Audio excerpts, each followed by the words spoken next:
바랍니다. 잠시 기도하겠습니다. 은혜의 하나님, 지난 3일간도 은혜의 장중에 붙들어 주셨다가 이 3일 밤 주의 전으로 또 가정에서 또 말씀 듣고 기도할 수 있도록 은혜 주심을 감사함을 드립니다.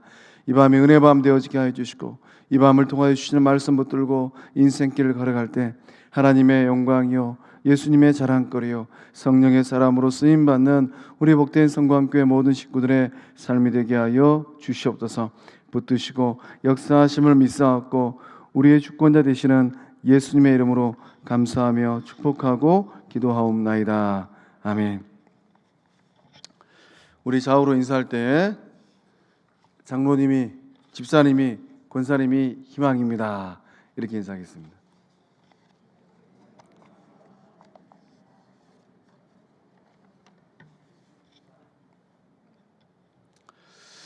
이 밤에 나오신 우리 3일밤 식구들이 진실로 우리 교회의 희망이요 또 우리 예수님의 소망이 된 줄로 믿습니다. 이 자리에 나오신 우리 이 3일밤 식구들만 깨어서 말씀의 사람이 되어지고 복음의 사람이 된다면 놀라운 일이 우리 교회 가운데 일어날 줄로 믿습니다. 나는 가만히 뒷짐지고 있으면 옆에 있는 권사님이, 장로님이, 집사님이 알아서 하시겠지, 그런 마음이 있으면 절대 놀라운 일이 일어나지 않아요.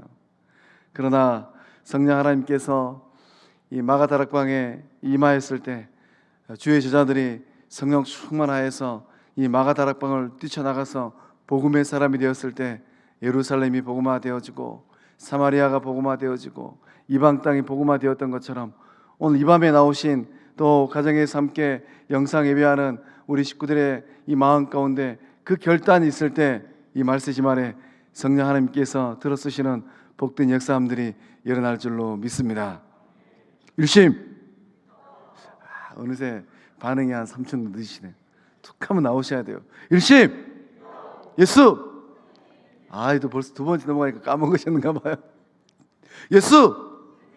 성령! 일심! 예수! 성령! 은혜! 네. 아직 마음이 안 새겨졌는가 봐요. 우리 교회가 이제 올해가 70주년인데 70년 우리가 어떻게 보냈는가, 이 한 단어로 모든 걸 다 정리하셔야 돼요. 그래서 이 과거에 이미 지나간 일들로 인하여서 속상하신 분들도 또 이 은혜라는 이 말을 딱 떠올릴 때 다 용서하고 품어주고 안아주는 복된 교회 될 줄로 믿습니다. 은혜 꿈꾸는, 은혜 꿈꾸는 입술의 고백처럼 이루어질 줄로 믿습니다. 오늘 함께 읽은 이 말씀은 바울 사도의 설교문이 성경에 기록된 말씀입니다. 그러니까 바울 사도가 많은 편지도 쓰고 글도 썼는데 바울 사도의 이 주옥 같은 설교문은 오늘 본문에 우리가 읽었던 말씀이 유일합니다.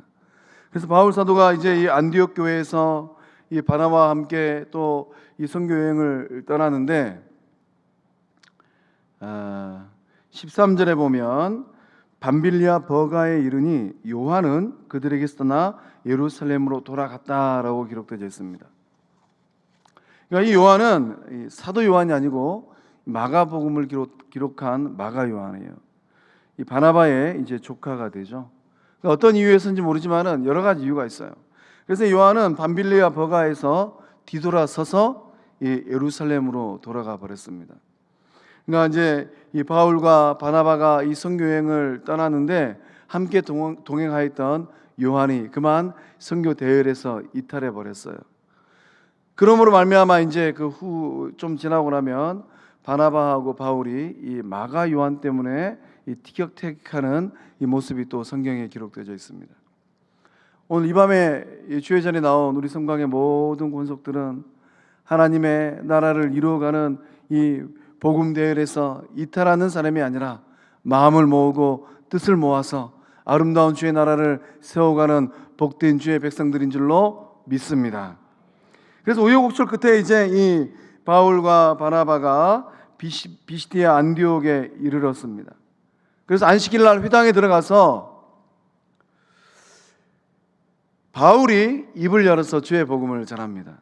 그래서 본문의 말씀 이후로 이제 이 사도행전에서 영향력 있는 사람의 순위가 바뀝니다. 그 전까지는 항상 바나바가 먼저 등장하였습니다.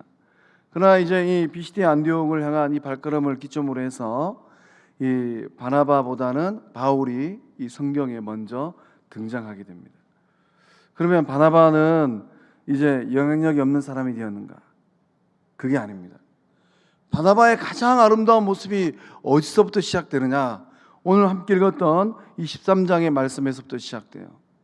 바나바는 비록 그가 영향력 있는 사람에서 이제 바울이 조금 더 영향력 있는 주의 사람으로 등장하기 시작합니다. 바울을 세워주고 바울과 함께 주의 나라를 만들어가는 사람의 자리로 바나바는 위치하게 되는 거예요. 이 바나바의 모습이 아름다운 신앙인의 모습인 줄로 믿습니다. 복된 교회는 어떤 교회인가? 비록 오늘의 삶까지 나의 영향력이 좀 있었습니다. 그러나 하나님께서 뜻하신 바가 있어서 아무개를 세워줄 때 그 자리를 내어주는 거예요. 그리고 함께 협력하고 조력하는 사람들, 그 사람들을 통하여서 우리 주님께서 놀라운 일을 이루어가고 있는 줄로 믿습니다. 그러니까 하나님은 자리 다툼하고 영향력 다툼하는 사람들을 통해서는 절대 일하지 않으세요. 하나님께서 바나바를 쓰신 이유가 무엇입니까? 하나님께서 바나바를 통하여서 초대교회를 세우신 줄로 믿습니다. 오늘 이 자리에 나온 우리 성광의 모든 군속들은 내가 우리 성광교회에 바나바 같은 사람이 되리라, 그 결단으로 주회전을 섬길 때 우리 교회가 꿈꾸는 100년을 향하여서 더욱더 힘차게 달려가는 복된 교회 될 줄로 믿습니다. 우리 옆에 있는 분 보고 다시 한번 인사할 때 얼굴이 꼭 바나바 얼굴입니다.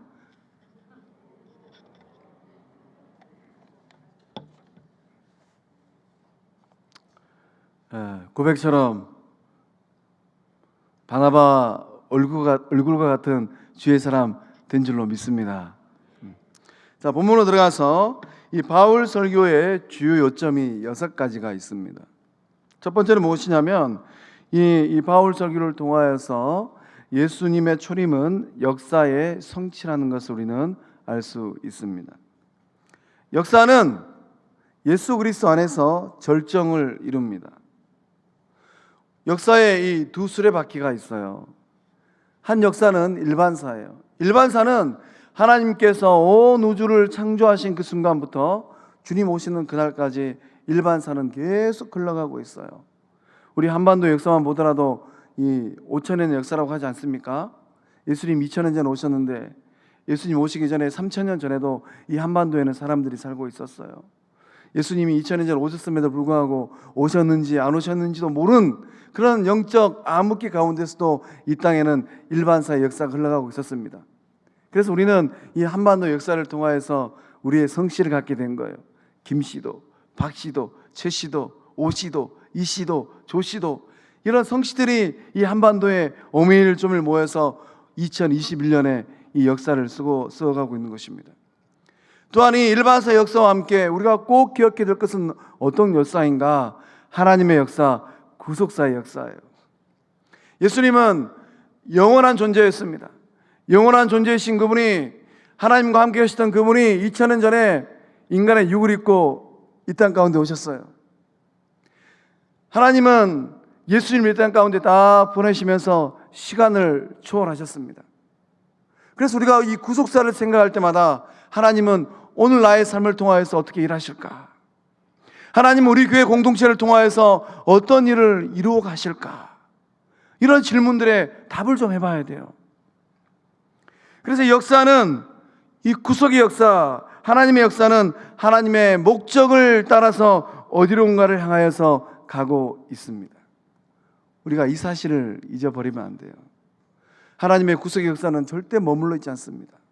하나님의 역사는 계속해서 향하여 나아가고 있는 것입니다.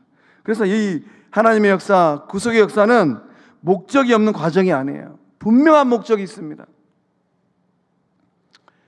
이제 음력으로 2020년 12월 30일인가요, 오늘이?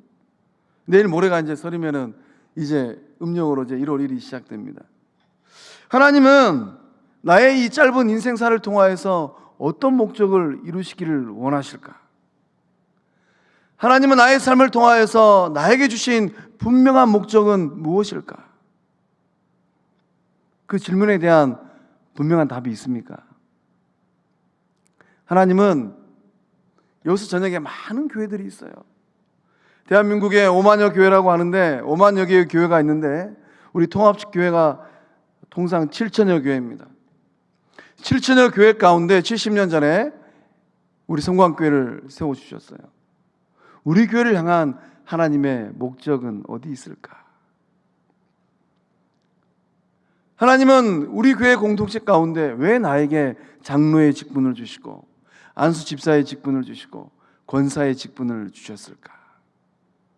이런 질문들에 대한 분명한 답을 하셔야 돼요. 인생길을 걸어가면서 나의 능력에 별 볼 일 없는 것 같은데 복 주시마 약속하신 그 하나님을 믿고 따라갈 때 하나님께서 내가 상상하지 못한 복을 주셨어요. 하나님 왜 나에게 이런 복을 주셨을까? 이런 질문들에 대한 답을 하셔야 돼요. 그래서 이 기독교 역사는 어떤 역사인가? 기독교의 역사는 낙관적인 역사입니다. 하나님께서 분명한 뜻하심이 있어서 일반사와 구속사를 넘나드시는 하나님께서 나의 삶을 통하여서 우리 가정을 통하여서 우리 교회를 통하여서 일하고 계시는구나. 그러니까 기독교인이 된다는 건 어떤 의미인가? 우리 안에서 부정적인 생각들이 다 사라진다는 거예요. 곰곰이 생각해 보면 내 능력이 별 볼 일 없어요. 그런데 하나님은 나를 부르셔서 나를 통하여서 일하시겠다라는 겁니다. 하나님 나라에 쓰임받는 사람으로 세워주시겠다라는 거예요. 그 믿음의 고백으로 몸된 주의 잔을 섬길 때 우리들의 삶과 신앙의 여정을 통하여서 하나님께서 놀라운 일을 행하실 줄로 믿습니다. 우리 안에 이런 고백이 있어야 됩니다.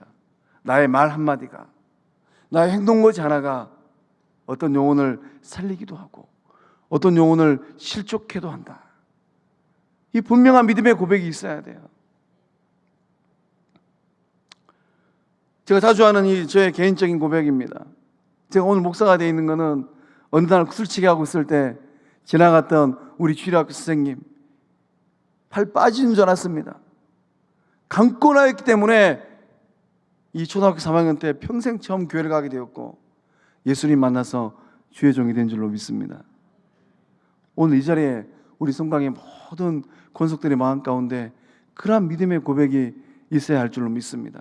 내 인생이 끝나는 그 순간까지 의의 도구가 되리라. 하나님께 내 삶을 통하여서 놀라운 목적을 이루시리라. 두 번째, 이 바울 설교의 요점은 무엇인가? 자유의지의 오용은 자유가 아니라 파멸로 끝난다라는 거예요. 우리가 성경을 읽어보면 하나님께서 인간에게 주신 가장 귀한 선물이 있는데 그게 무엇인가? 자유의지예요. 우리는 선과 악을 선택할 수 있습니다. 그런데 에덴 동산에 있었던 아담 씨와 하와 씨는 이 자유의지를 그만 이 뱀의 꼬임에 넘어가 가지고 오용했어요. 그 결과가 무엇입니까? 영적 자유가 아닌 이젠 파멸이었습니다. 에덴 동산에서 추방당하게 됐어요. 우리 주님께서 가룟 유다에게 선택권을 주셨어요. 가룟 유다는 그 자유의지를 가지고 예수님을 파는데 그 자유의지를 활용했습니다. 그 인생의 끝자락은 어떻게 되었습니까? 비극이었습니다. 우리 예수님은 베드로에게도 동일한 자유의지를 주셨어요. 베드로가 그날 그 밤에 예수님을 인정할 것인지 예수님을 부인할 것인지 우리 주님은 다시 베드로에게 찾아오셨습니다. 동일한 질문 3번 하셨어요. 오늘 우리들에게도 그러한 자유의지가 있는 줄로 믿습니다. 하나님께서 내 인생에 주신 자유의지를 가지고 하나님의 영광을 나타내는 삶이 될 것인가, 아니면은 하나님의 영광을 가리우고 우리 예수님의 기쁨이 안 되는 그런 삶을 살 것인가. 이것이 바로 오늘을 살고 있는 우리들의 고뇌입니다. 기도의 자리에서 이제 곧 명절이에요. 코로나로 인하여서 좀 어렵지만은 부모 형제도 만나고 일가 친척도 만납니다. 속상한 일이 많이 생길 수도 있어요. 우리의 자유의지입니다. 화를 낼 것인가, 화를 죽일 것인가. 또 틈을 내 가지고 생명의 복음을 전할 것인가, 입을 닫고 있을 것인가. 1년에 한 번 만나는 영혼들이 있다면 커피 한 잔 사주면서 꼭 주의 복음 전하는 우리 식구들 다 될 줄로 믿습니다. 세 번째, 이 바울 설교의 요점은 하나님은 절대로 패배하지 않는다라는 것. 사람들은 알지 못해서 예수님을 십자가에 못 박아 죽였습니다. 그렇다 할지라도 하나님은 패배하지 않으셨어요.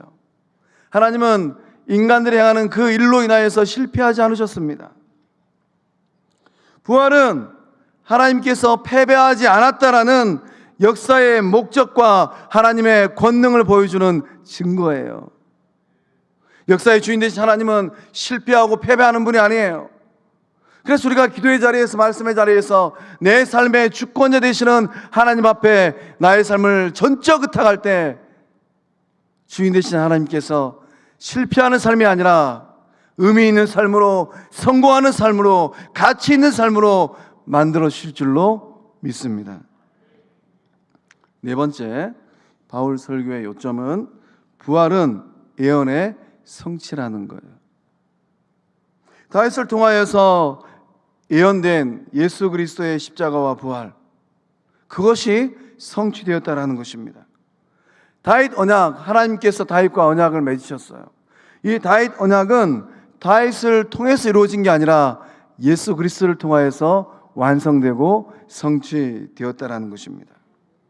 그래서 우리 부활은 하나님께서 갑작스럽게 예고 없이 이루신 게 아니라는 거예요. 부활은 우리 성부 하나님께서 선지자들 통하여서 예언하신 그 말씀을 때를 따라서 이루신 예언의 성취인 줄로 믿습니다. 다섯 번째, 복음은 좋은 소식이라는 거예요. 예수 그리스도의 십자가의 죽음과 부활을 통해서 인간 존재는 사망의 저주에서 해방되었습니다.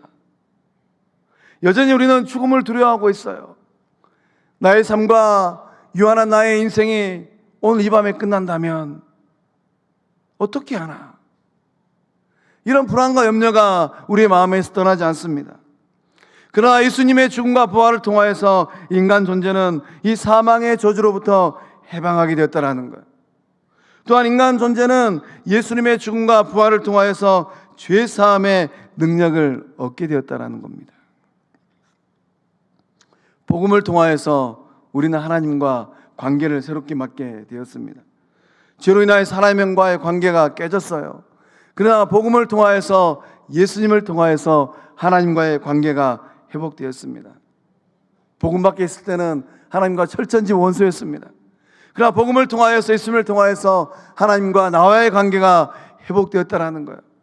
아버지와 아들 관계가 되었습니다. 또 하나님께서 나의 삶을 통하여서 이루실 사명자의 관계가 되었다라는 거예요. 이번 곰곰이 생각해 보면, 온 우주 만물을 창조하신 그 하나님께서 나의 영적 아버지가 되셨구나. 아무도 없는 텅 빈 공간에서 하나님을 향하여서 아버지라고 부를 수 있는 이것이 바로 은혜인 줄로 믿습니다. 마음 답답할 때 노래방으로, 또 이곳저곳으로 다니지 말고 주의 전으로 나와가지고 손 활짝 벌리고 십자가 바라보고 아버지 하고 외치십시오. 전능하신 하나님께서 답답한 마음을 뻥 뚫린 마음으로 만들어 주실 줄로 믿습니다. 여섯 번째, 이 복음은 양면성이라는 거예요. 복음을 받아들이는 사람과 복음을 거절하는 사람이 있습니다. 복음을 받아들이는 사람에게 이 복음은 성부 하나님께 주시는 사랑의 선물입니다. 동전에도 양면이 있는 것처럼 이 복음에도 양면성이 있다는 거예요. 복음을 거절하는 사람들, 복음을 거부하는 사람들에게 이 복음은 저주가 되는 거예요. 심판이 되는 겁니다. 그러니까 오늘 우리가 주의 전에 나와서 예배하고 우리의 이 삶의 자리에서 하나님 만날 때, 예수님 안에서 내가 진실로 세상 사람들 그 어떤 누구라 할지라도 누리지 못하고 깨닫지 못하고 마음에 얻지 못할 성부 하나님의 크신 사랑의 선물을 내가 받았구나. 이 선물 가지고 살아가는 인생이 가장 복되고 은혜 받은 자의 삶인 줄로 믿습니다. 옆에 있는 분에게 한번 물어봅시다. 하나님의 사랑의 선물 받았습니까?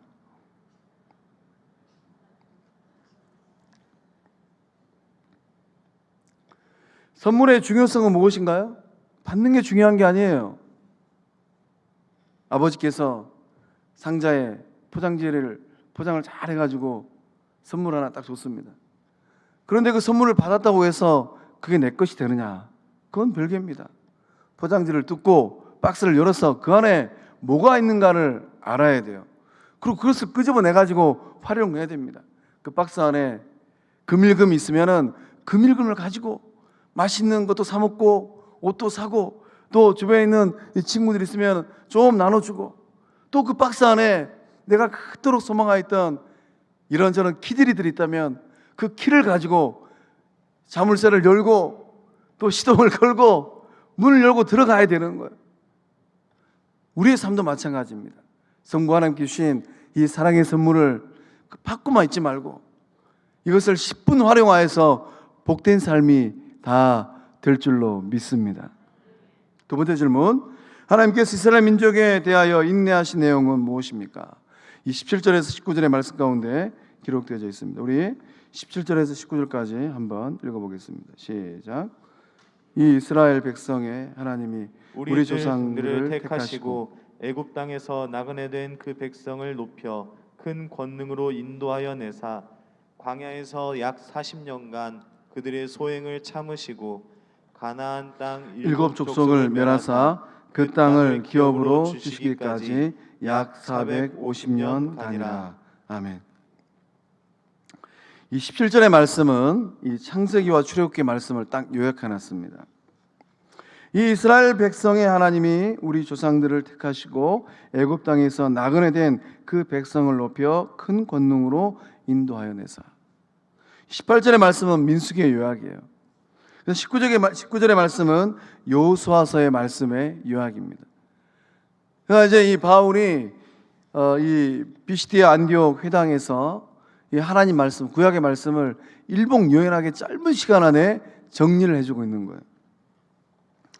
그래서 이 세 절의 말씀을 통하여서 선민 이스라엘이 가지고 있는 네 가지 자부심을 우리가 알 수 있어요. 하나님은 이스라엘 백성의 하나님이시다라는 거예요. 하나님께서 조상들을 택하셨다라는 겁니다. 또 하나님께서 애굽에서 구원하여 내시고 광야를 지나가게 하셨다라는 거예요. 하나님께서는 이스라엘 백성들에게 이 가나안 땅을 기업으로 주셨다라는 고백입니다. 그래서 이 세 절의 말씀을 우리가 살펴볼 때 이 역사 속에서 이 보여지는 하나님의 주권을 발견하게 됩니다. 이 세 절의 말씀 가운데 있는 이 동사들인데요. 첫 번째는 택하심입니다. 이 택하심이다라는 이 단어는 에클레고마이라는 단어로 쓰여져 있습니다. 택했다. 이 말의 의미는 무엇입니까? 하나님께서의 삼자의 영향을 받지 않고 하나님 스스로를 위해서 선택했다라는 거예요. 하나님은 구원받을 자를 선택하셨습니다. 이것이 바로 하나님의 주권인 줄로 믿습니다. 오늘 이 자리에 나와 있는 우리는 하나님께서 친히 선택하여 준 선택받은 주의 자녀들인 줄로 믿습니다. 예수님께서도 12제자를 부르셨어요. 12제자를 부르신 예수님께서도 그들을 택하셨습니다. 그들을 택하실 때 본 말씀에 기록된 택하다, 에콜레고마이를 라는 이 단어를 사용하셨어요. 그래서 하나님의 이 택하심을 보면 하나님은 갈대아 우르에서 아브라함을 택하셨습니다. 또 아브라함의 두 아들 가운데 이삭을 택하셨어요. 또 이삭의 두 아들 가운데 야곱을 택하셨습니다. 하나님은 이 야곱을 택하여서 이스라엘 민족을 이루게 하셨습니다. 이스라엘의 구원의 역사는 어떤 역사입니까? 이스라엘의 민족의 공로가 단 1도 없어요. 전적인 하나님의 주권의 은혜와 하나님의 선택이었습니다. 이것이 바로 이스라엘 백성이 이 애굽에서 나올 때 그들의 역사를 통하여서 누리게 된 구원의 역사입니다. 우리의 삶을 곰곰이 들여다보면 어떻게 해서 수많은 사람들 가운데 내가 구원받게 되었을까? 곰곰이 뒤돌아보면 하나님의 주권적인 은혜가 있는 줄로 믿습니다. 내가 잘나서가 아니에요. 하나님의 은혜가 먼저입니다. 그리고 하나님께서 선택하여 주셨어요. 이 믿음의 고백을 잃지 말아야 될 줄로 믿습니다. 하나님께서 무엇을 위해서 많은 사람들 가운데 나를 택하여 주시고 나에게 은혜를 주셨을까? 하나님의 이 주권은 인도하여 내셨어요. 그래서 이 말씀 보면 인도하여 낼 때 어떤 권능입니까? 이 17절 하반절 말씀 보면 큰 권능으로 인도하여 내사라고 기록되어 있습니다. 이 큰 권능, 이 권능은 사람의 팔을 뜻하고 있습니다. 이 큰, 높다라는 거예요. 그래서 하나님께서 이 큰 권능으로 인도해 내셨는데 하나님께서 높은 팔로 하나님께서 이스라엘 백성들을 애굽에서 인도하여 내신 줄로 믿습니다. 그래서 성경을 읽어보면 하나님의 이 신적 그 속성을 인간의 모습으로 많이 표현해 놨습니다. 그 시편 136편 12절의 말씀 함께 읽어보겠습니다. 시작. 강한 손과 펴신 팔로 인도하여 내신 이에게 감사하라. 그 인자하심이 영원하미로다. 아멘. 하나님께서 인도해 내실 때 강한 손과 펴신 팔로 인도해 냈다라는 거예요.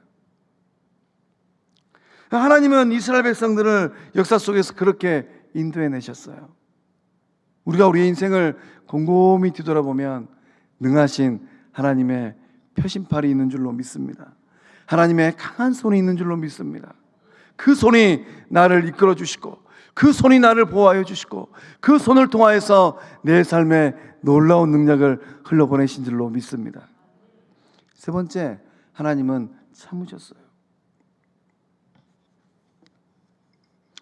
그래서 이제 이 18절 말씀을 보면 그들의 소행을 참으셨다라고 기록하고 있습니다. 하나님의 이 참으시는 이 하나님의 모습, 이 모습 속에서 우리는 하나님의 신실하신 모습을 발견할 수 있습니다. 또 하나님의 이 자유로우신 모습을 우리가 발견하게 돼요. 하나님은 언제 참으셨습니까? 이스라엘 백성들이 광야를 지나갈 때 하나님께서 참으셨어요. 광야를 지나가는 이스라엘 백성들의 이 삶의 모습에는 어떠한 모습이 있었습니까? 원망이 있었고 불평이 있었고 배신이 있었어요. 이게 바로 광야를 지나가는 이스라엘 백성들의 삶의 삼박자였습니다. 물과 양식이 없다고 모세를 향하여서 원망하고 하나님을 향하여서 불평했습니다. 또한 금송아지를 만들어서 이것이 하나님이다 하고 하나님을 배신했어요. 그러함에도 불구하고 하나님은 이스라엘 백성을 가나안 땅으로 인도해 주셨습니다. 왜 그렇게 하셨을까요?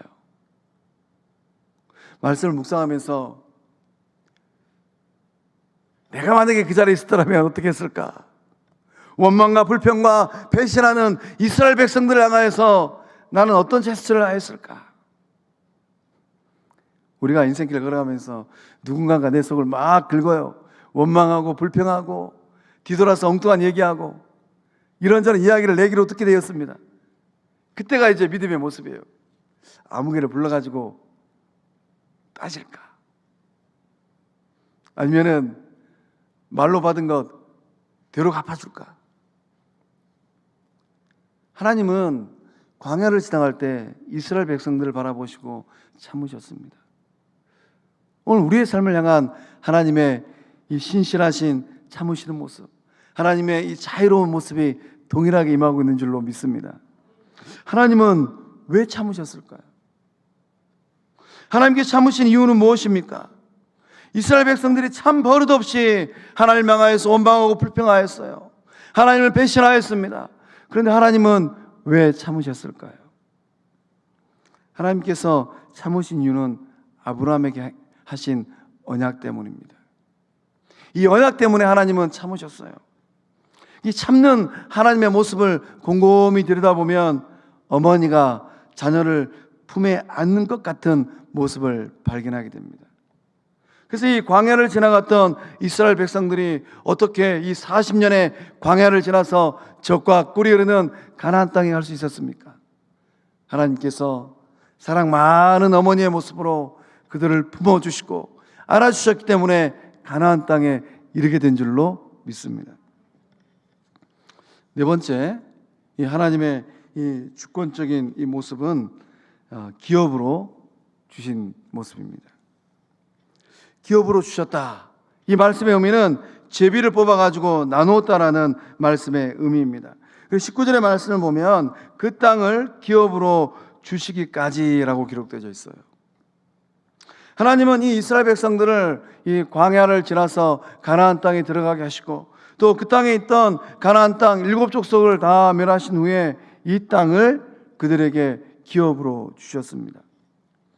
이 가나안 땅을 기업으로 주신 하나님의 모습을 곰곰이 생각해 보면 이 가나안 땅은 전적인 하나님의 은혜의 선물이에요. 이스라엘 백성들이 잘나서 자신들의 능력으로 적과 꿀이 흐른 땅을 상속받은 게 아닙니다. 하나님께서 450년 전에 이미 예배해 주셨다가 약속하셨다가 450년이 지나서 그 땅을 선물로 주신 줄로 믿습니다. 이 가나안 땅은 제비를 뽑아서 하나님의 뜻대로 결정된 땅이에요. 그러니까 가나안 땅에 들어가서 산다라는 의미는 무엇입니까? 그 땅을 상속으로 받을 때도 기업으로 받을 때도 거저받았습니다. 그 받는 그 순간에 제비를 뽑아서 하나님의 뜻하심대로 받게 되었어요. 우리가 우리 인생을 곰곰이 들여다보면 이것도 하나님의 은혜이고 저것도 하나님의 은혜인 줄로 믿습니다. 하나님의 은혜로 거저받은 것들이 얼마나 많이 있습니까? 오늘 내 생명 이렇게 건강한 것 내 능력일까요? 오늘 나의 가정 가운데 하나님께 주신 평강함 내 능력일까요? 이 코로나19의 어려움 시기 가운데 하나님께서 지켜주신 이 건강의 은혜 내 능력일까요? 하나님께서 은혜로 주셨어요. 하나님께서 은혜로 주신 것들이 얼마나 많은지 몰라요.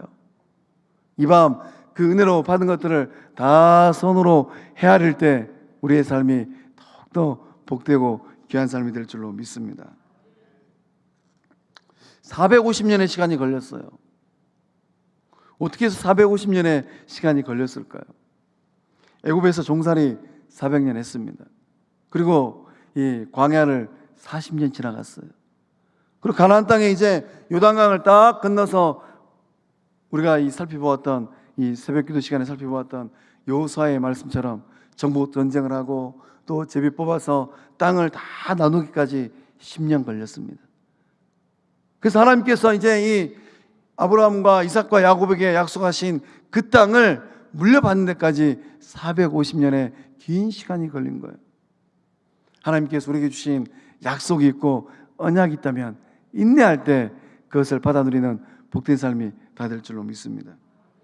22절에서 23절의 말씀은 다윗의 언약에 대한 말씀입니다. 우리 22절과 23절의 말씀을 함께 읽어보겠습니다. 시작.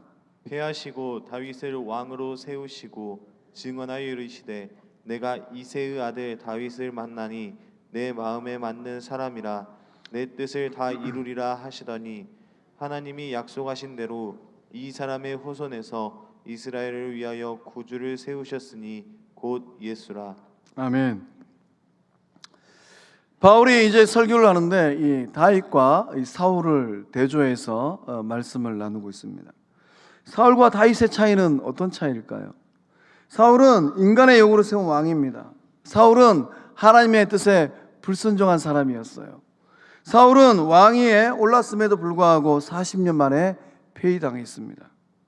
폐위당한 사울하고 하나님은 어떠한 약속도 하지 않으셨어요. 다윗은 어떻습니까? 다윗은 하나님이 세운 왕입니다. 다윗은 하나님의 뜻에 합당한 사람이었어요. 그래서 이 다윗을 통하여서 하나님의 뜻이 하나씩 이루어지게 된 것입니다. 다윗을 세우신 하나님의 의도는 무엇일까요? 하나님은 왜 사울이 아닌 다윗을 세우셔서 하나님의 뜻하신 바를 이루어 갔을까요? 오늘 말씀 보면 22절 말씀 가운데 다윗을 두고 하나님께서 하신 말씀이 있어요. 다윗을 만나니 내 마음에 맞는 사람이라. 저는 이 말씀을 묵상할 때마다 늘 마음이 좋아요. 하나님께서 다윗을 보시고 야, 다윗은 내 마음에 맞구나. 제가 청년기를 보낼 때 저희 어머니께서 배우자를 고르는 지혜의 말씀을 들려주셨습니다. 어떤 사람이 배우자로 딱 내 배우자인가 알 수 있는가?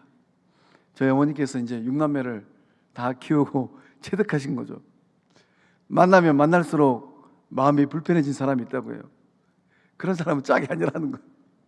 그런데 만나면 만날수록 편하고 만나면 만날수록 즐거운 사람이 있다는 거예요.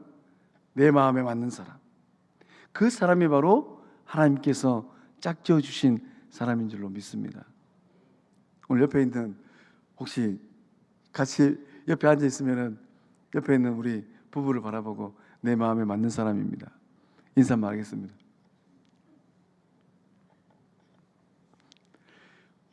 이 자리에 같이 앉아 있지 않다 하더라도 오늘 집에 가가지고 남편들과 또 아내를 바라보고 잠들기 전에 내 마음에 맞는 사람입니다. 하나님께서 다윗을 바라보고, 야, 다윗은 만나면 만날수록 내 속이 편하고 내 마음이 즐겁구나, 이렇게 고백하신 거예요. 사울 왕하고는 주의 일을 하면 할수록 불편한 거예요. 그래서 하나님께서 사울을 폐위하고 다윗을 왕으로 세워주셨습니다. 하나님께서 쓰시는 사람은 어떤 사람입니까? 하나님 마음에 거스르지 않는 사람이에요. 하나님께 쓰시는 사람은 하나님 마음에 앞서지 않는 사람이에요. 하나님께 쓰시는 사람은 하나님의 마음을 쫓아가는 사람인 줄로 믿습니다. 다윗은 하나님 마음을 너무 잘 알았어요. 그러나 사울 왕은 하나님 마음을 몰랐습니다. 하나님께서 무엇을 가장 싫어하는지, 하나님께서 무엇을 가장 좋아하는지 사울 왕은 몰랐어요. 그러나 다윗은 알고 있었습니다. 오늘 이 밤 우리 3.1밤 식구들은 다윗처럼 하나님 마음에 맞는 주의 사람들인 줄로 믿습니다. 우리 예수님의 마음에 맞는 주의 사람들인 줄로 믿습니다. 그렇다면 하나님 마음에 맞은 다윗의 면모는 무엇입니까? 우리가 다윗의 인생을 너무 잘 알아요. 다윗은 간음죄도 지었고 살인죄도 지었습니다. 그런 사람을 하나님께서 왜 마음에 맞다라고 말씀하셨을까요? 다윗은 죄를 깨달았을 때 철저하게 회개한 사람이었어요. 하나님께서 이 마음을 아신 거예요. 인생길을 걸어가면서 죄 짓지 않는 사람은 단 한 명도 없어요. 그러나 죄를 짓는 게 문제가 아니고 깨달았느냐 깨달았지 못하느냐가 문제입니다. 깨달았으면 예수님의 보혈로 철저히 회개하고 돌아올 때 하나님 마음에 맞는 주의 사람들 다 될 줄로 믿습니다.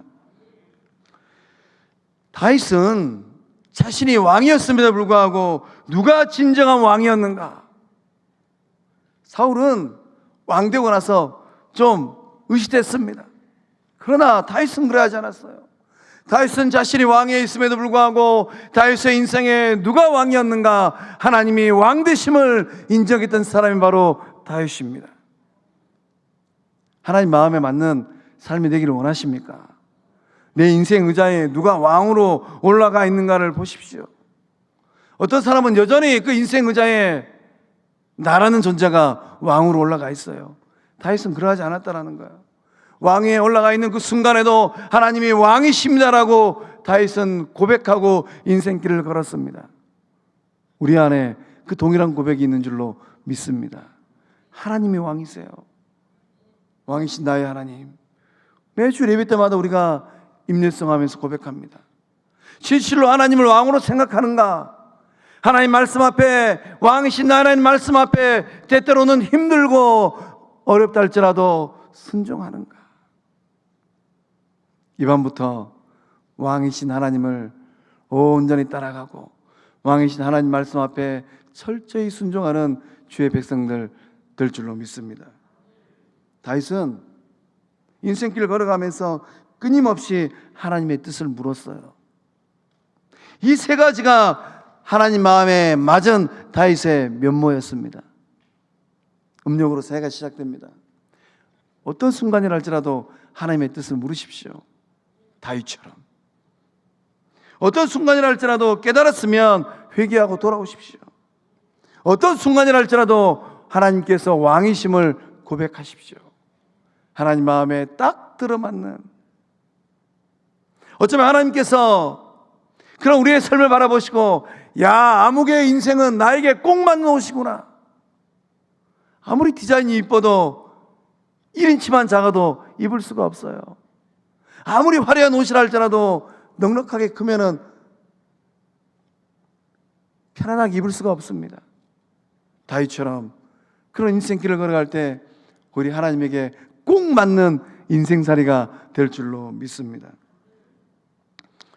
그래서 하나님은 이 다윗을 통하여서 예수 그리스도를 오게 하셨습니다. 이사야서 11장 1절의 말씀을 보면 이새의 줄기에서 한 싹이 나며 그 뿌리에서 한 가지가 나서 결실할 것이요. 이새의 줄기입니다. 하나님은 다윗의 줄기를 통하여서 예수님을 이 땅 가운데 보내신 줄로 믿습니다. 다윗의 혈통을 통하여서 구주 예수님이 오셨어요. 오늘 이 밤에 나온 우리 성광의 식구들, 다윗처럼 하나님 마음에 맞는 인생길을 걸어갈 때 그 인생을 통하여서 하나님께서 놀라운 생명의 역사, 구원의 역사를 일으키실 줄로 믿습니다. 바울이 전하는 예수 그리스도의 삶은 어떤 삶이었습니까?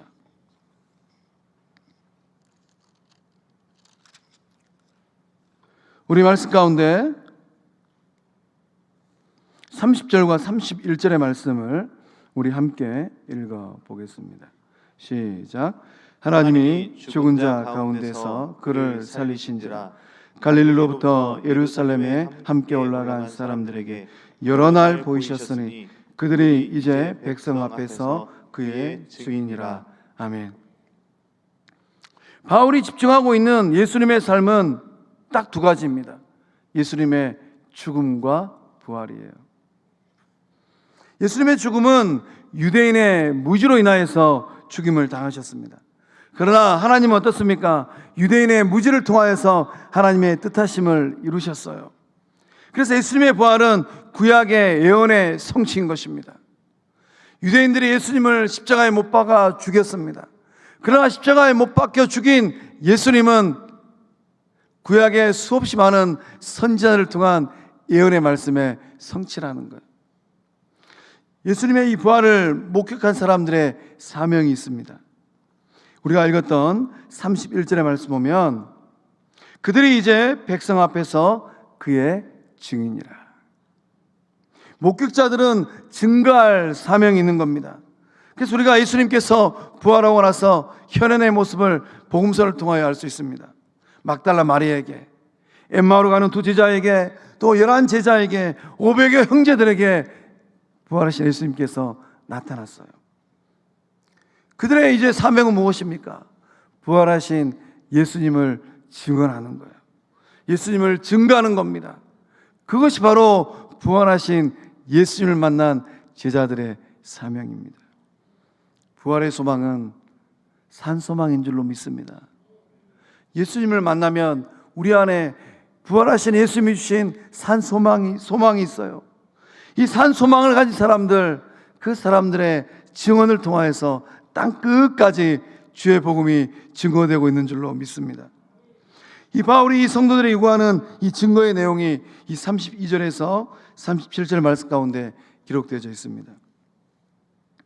예수님의 부활은 이 조상들에게 하신 약속의 성취입니다. 예수님의 부활은 하나님께서 행하신 일이에요. 예수님의 부활은 죽은 자 가운데서 일으키신 겁니다. 예수님의 부활은 다시 성읍을 당하지 않게 하신 거예요. 다윗 왕도 죽고 나서 이 썩음을 당했습니다. 그러나 우리 주님은 어땠습니까? 육의 몸을 입고 오신 이 땅에 오신 예수님은 죽으셨습니다. 그러나 인간 존재들처럼 썩임을 당하지 않으셨어요.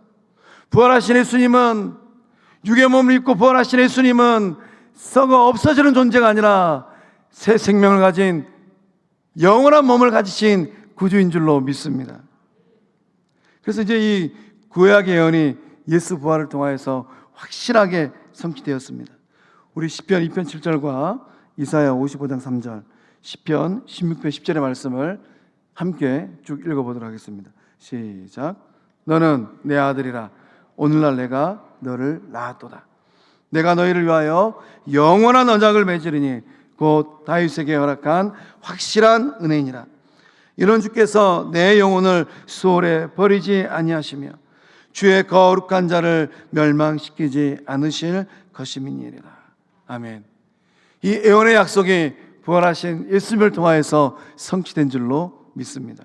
그렇다면 예수 부활 사건이 오늘 우리들의 삶에 미치는 영향은 무엇이겠습니까? 우리 38절과 39절의 말씀을 함께 읽어보겠습니다. 시작.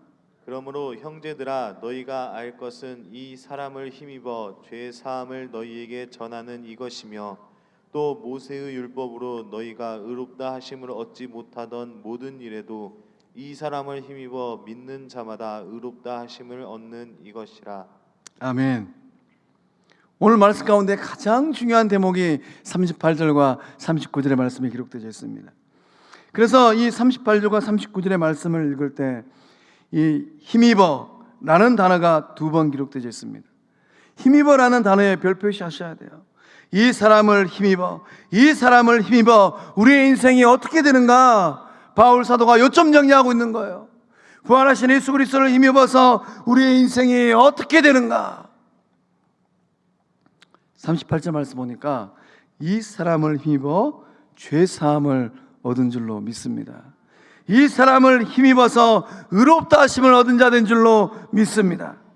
그래서 우리는 예수님을 통하여서 의로운 존재가 되었어요. 의롭다 하심을 얻은 존재가 되었습니다. 이게 바로 성서가 얘기하고 있는 칭의입니다.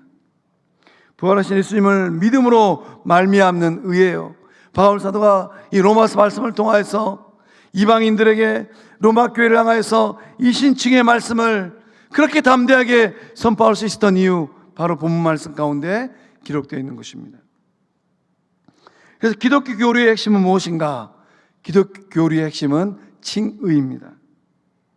칭의는 죄의 정가에 그 근거를 두고 있습니다. 죄인이 의인되는 근거가 무엇입니까? 우리 다 죄인이에요. 그런데 우리가 어떻게 의인됩니까? 나의 죄가 정가되었기 때문입니다. 나의 죄를 십자가에 달리신 예수님에게 다 이양했기 때문이에요. 그 결과 하나님께서 우리를 의롭게 되었다라고 선포하십니다. 죄인 된 나의 삶이 예수 십자가 앞에 다 이양되었습니다. 그래서 하나님께서 죄값을 예수 십자가를 통하여서 다 지불하셨어요. 그래서 이제부터 너는 죄인이 아니다, 의인이다라고 하나님께서 선포해 주신 겁니다. 나의 죄가 예수님에게 전가되는 것은 오직 믿음으로 되는 줄로 믿습니다.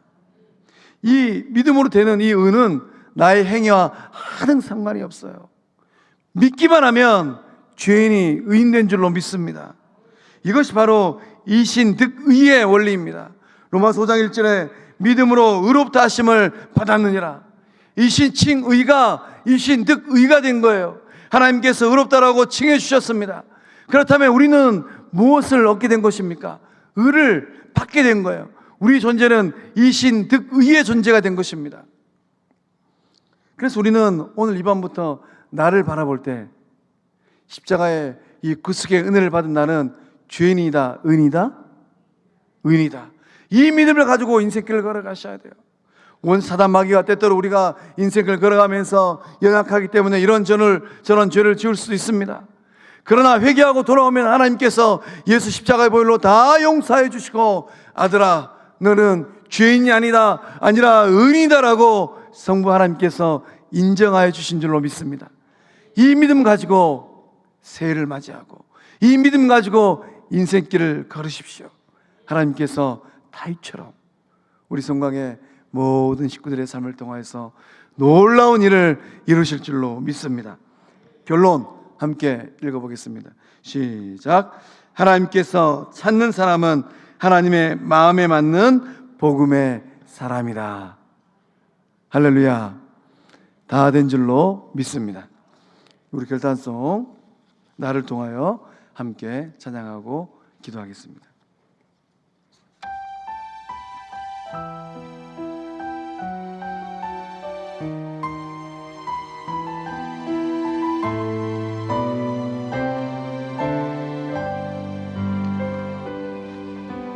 지금 서 있는 이곳에서 높임을 받으소서. 내가 밟는 땅 주님의 땅이니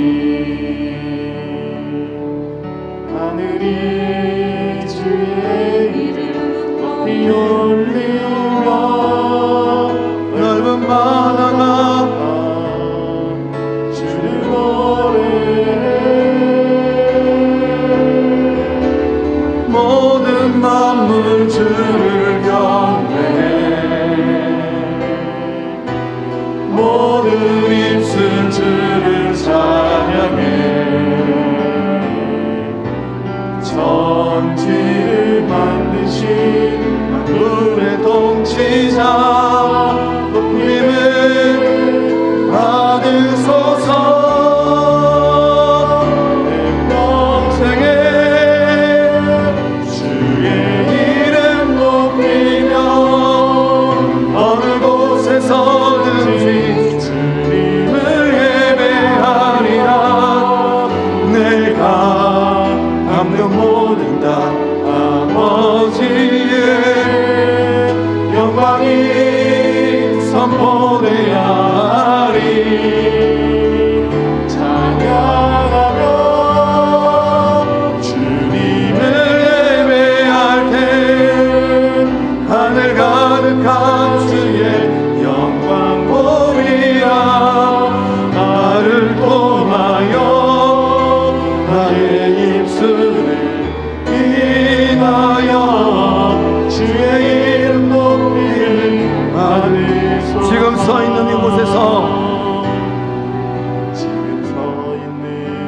이곳에서 높임을 받으소서. 내가 밟는 땅 주님의 땅이니 하늘이 주의 이름 높이 올리며 넓은 바다가 주를 노래해. 모든 만물 주를 경배해. 모든 입술 주를 찬양해. 천지를 만드신 만물의 통치자 높이를 받으소서. 내 평생에 주의 이름 높이며 어느 곳에서든지 주님을 예배하리라. 내가 밟는 모든 땅 아버지의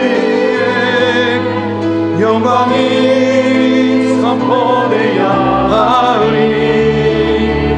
찬양하며 주님을 예배할 때 하늘 가득한 주의 영광 보리라. 나를 통하여 나의 입술을 인하여 주의 이름 높이는 우리 손 들고 내 평생에